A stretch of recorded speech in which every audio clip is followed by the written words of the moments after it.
নমস্কাৰ, মই পৰৱৰ্ত কৰি আৰু স্বাগতম জনাইছোঁ আপোনাৰ মোৰ অৰ্থাৎ আমাৰ চেনেললৈ নাম যে নিশাৰ কথা কোমল। আশা কৰোঁ আপোনালোকৰ দিনটো খুবেই সুন্দৰভাৱে অতিবাহিত হ'ল। টুথপেষ্ট হৈছে আমি প্ৰতিদিনে ব্যৱহাৰ কৰা কেইটামান সামগ্ৰীৰ ভিতৰত এটা। সাধাৰণতে দিনটোত এবাৰ বা দুবাৰকৈ। কিন্তু আপুনি কেতিয়াবা ভাবিছেনে যে টুথপেষ্ট প্ৰথম কেতিয়া আৱিষ্কাৰ হৈছিল? বহুতো দৈনন্দিন প্ৰয়োজনীয় সামগ্ৰীৰ দৰে টুথপেষ্টৰো হাজাৰ হাজাৰ বছৰ ধৰি চলি থকা এক সমৃদ্ধ আৰু আকৰ্ষণীয় ইতিহাস আছে। প্ৰাকৃতিক উপাদান ব্যৱহাৰ কৰা প্ৰাচীন সভ্যতাৰ পৰা আৰম্ভ কৰি আজি আমি নিৰ্ভৰ কৰা উন্নত সূত্ৰলৈকে ইয়াৰ বিৱৰ্তনে মানৱতাৰ উন্নত মুখৰ স্বাস্থ্যৰ অবিৰত সাধনাক প্ৰতিফলিত কৰে। প্ৰায় ৩০০০ খ্ৰীষ্টপূৰ্বৰ পৰাই মানুহে দাঁত পৰিষ্কাৰ কৰি আহিছে।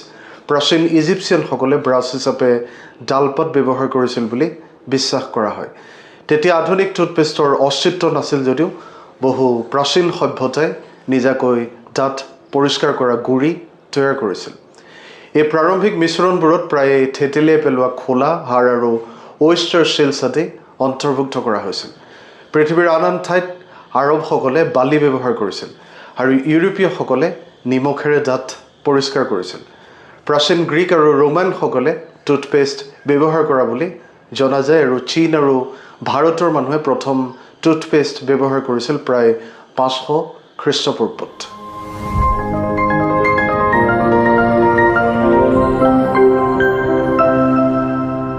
প্ৰথম টুথপেষ্ট ১৮২৪ চনত ডক্টৰ পি বডিয়ে সৃষ্টি কৰা বুলি কোৱা হয়। তেখেতে চাবোনৰ সৈতে ডেণ্টেল পেষ্টৰ সংমিশ্ৰণ ঘটাই প্ৰথম টুথপেষ্ট তৈয়াৰ কৰিছিল। পিছলৈ ১৮৫০ চনৰ দশকত জন হেৰিছে আজি আমি জনা টুথপেষ্টৰ ওচৰ চাপিবলৈ চকক উপাদান হিচাপে যোগ কৰিছিল। হয়, চক বিশেষকৈ কেলছিয়াম কাৰ্বনেটৰ ৰূপত সাধাৰণতে টুথপেষ্টত যোগ কৰা হয়।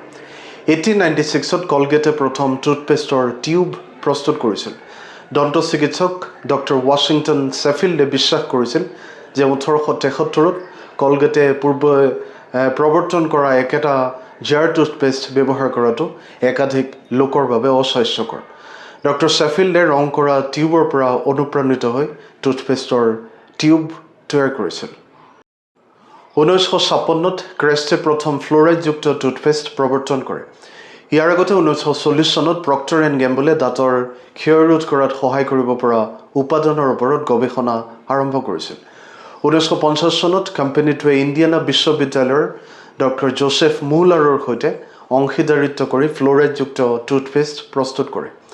ফ্ল'ৰাইডে দাঁতক শক্তিশালী কৰাত সহায় কৰে আৰু প্লেকৰ ক্ষতিকাৰক প্ৰভাৱ হ্ৰাস কৰি কেভিটিছৰ পৰা ৰক্ষা কৰে। প্লেক হৈছে আমাৰ দাঁতত গঠন হোৱা ক্ষতিকাৰক পদাৰ্থ। 1980 চনৰ মাজভাগত টুথপেষ্টত কাৰ্বমাইড পেৰক্সাইডৰ দৰে বগা কৰা ঔষধ মিহলাই আমাৰ সকলোৰে হাঁহি উজ্জ্বল কৰাত সহায় কৰা হৈছিল। বগা কৰা টুথপেষ্ট এতিয়া বগা কৰা স্ক্ৰিপ আৰু বগা কৰা মাউথ ৱাছৰ উপৰিও বহুলভাৱে উপলব্ধ হয়।